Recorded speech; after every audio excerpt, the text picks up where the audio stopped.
Back in 1999 at Armageddon, we had Vince McMahon defending his daughter's honor against the man who drugged his daughter and forced her to get married at a chapel in Las Vegas.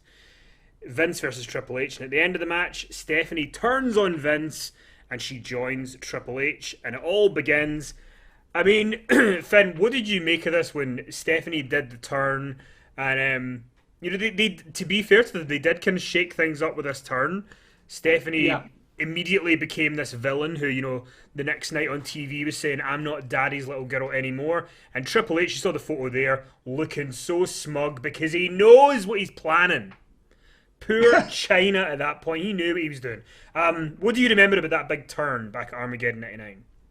Yeah, I've got to say I didn't see it coming. I remember, the wedding angle was like, you wouldn't be able to get away with running something like that now. There's no way they could screen that. They just couldn't broadcast that on TV. But things were different in 1999. The Stephanie was going to marry Test, and then Triple H appeared on the big screen and showed the video, and it meant that Stephanie was already married.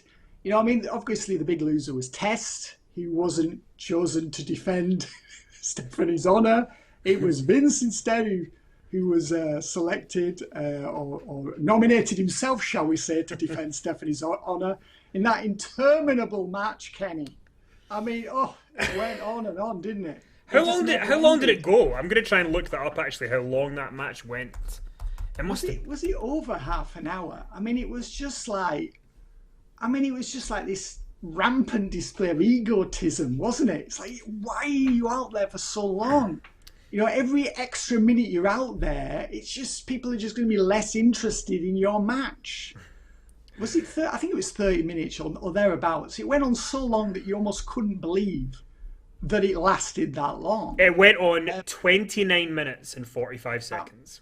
All right, okay. Well, 15 seconds shy of the half-hour mark. So we're not quite as bad as I first feared, but my God, it felt longer, didn't it? We got double A there in the comments. It went too long, Kenny. Yes, it did, Assad. It went way too long. It should have been 12 minutes. Well, exactly. And I think had it been shorter, I think it would have been remembered more fondly. I know it would have been. Absolutely, it would have been. But it was an amazing story. I think, that they actually pulled that off and managed to make it all work. And then Stephanie turned on her dad, went with Triple H. They were then running things for a while, weren't they? And that led to Triple H versus Cactus Jack at Royal Rumble 2000, which I think was, certainly one of the greatest matches of that year, one of the greatest matches of Triple H's career, just an amazing street fight. I think it made for a very interesting time on TV, a different, dynamic with Stephanie and Triple H in charge, because Vince and Shane, they departed TV for a while, didn't they? Yeah. Vince and Shane left the next night, and then I think Shane came back in the February to go with the Big Show, and then Vince came back in March to go with The Rock. That's right, and that led to the rather underwhelming WrestleMania 2000 with that four-way match on top. Imagine, talk about unbelievable. Shane McMahon could have his pick of the roster, and he chooses the Big Show. That's who he chooses. Yeah, well, just shows you. When it came to booking Kenny, he wasn't that canny, was he? He was just not. Obviously he wasn't cut out for this booking lark. So there's your proof. I think it was a really interesting time. It was very unpredictable, and I never thought they would do what they did. And I thought, the wedding angle with Test and the interruption from Triple H, I thought that was genius at the time. Obviously you couldn't do it now. I've already stated that.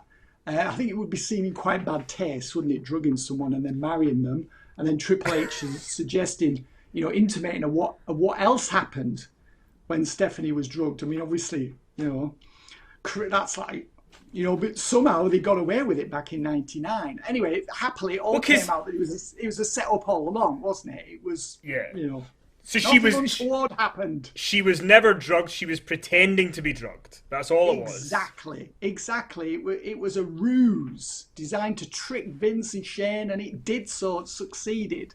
It was all yeah, it was to me. It really, it was one of those sort of stories that you didn't see coming, and you thought, is this really going to work? And it did do because it was something radically different, and I think it showed, a lot of gumption on the part of WWF at the time to do this. And I know some people objected to it, some people didn't like it, but I think it did work really well, and I think a lot of people were enhanced as a result of it. I mean, certainly Triple H was, of course, because the feud with Cactus. I mean, prior to that, some people were wondering if he was really going to make it as a main eventer, permanently. Especially after the Vince match, a lot of people were saying, if this guy Triple H was really that good, then that match with Vince would have been a hell of a lot better than it was. And then runs into Cactus. They have the Street Fight Royal Rumble. Then they have the amazing Hell in a Cell match at No Way Out with Foley's career on the line. I mean, they were, two of the best, probably the two best main events that year. And that was a year of some really good main events. Yeah, I mean, it was. I mean, to be fair to Triple H, not that I would defend him too often. I don't know how you can really get a good 30-minute match out of Vince McMahon, but but then this is where Triple H's love of a 30-minute match started. So, That's it. That's it. And our hatred of a 30-minute Triple H, big event match. So it probably began there. Do you remember that one? What was the one? It was him and Seth Rollins at WrestleMania, and they just wrestled forever. It went on for about 35 minutes. And it was just so long. So long. But that's part of what makes Triple H who he is. Yes, that's right, yes. And we love him for it, don't we, Kenny?